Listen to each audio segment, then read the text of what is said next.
I see my cardiologist every year. He wanted me to have a CT prior to that appointment.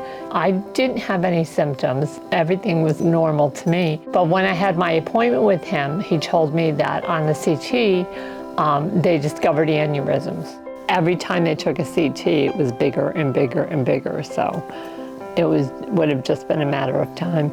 He referred me to Dr. Phillips at St. Peter's Cardiothoracic. She in turn also brought Dr. Hasan in to see me. He explained to me what he was planning to do. You know, this is what we're going to do, blah, blah, blah. And then after the surgery, explaining to Caitlin and my husband exactly what he did. They gave me enough confidence to say, okay. They know what they're doing. I think she was more nervous than I was.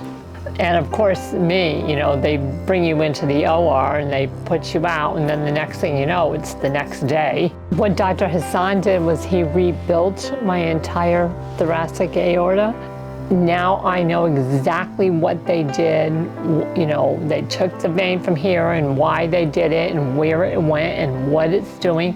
And now that I have the answers to those questions, I'm good. Everybody that was involved, they were great. I mean, doctors were good, nurses were good. The nurses, the aides, everybody, they were fabulous. They were great. They were very good. Oh my God, they were tremendous. How do you thank someone who saved your life? It's just an amazing feeling. I did ask the doctor if you could start jogging. He said, yeah. Oh, sure, sure. I mean, I'm not going to run any 5Ks, but I wasn't running 5Ks before. It makes me feel good, because, well... He was nervous, too. She's my partner in crime. We've been married 41 years, but we've been together, what, 44?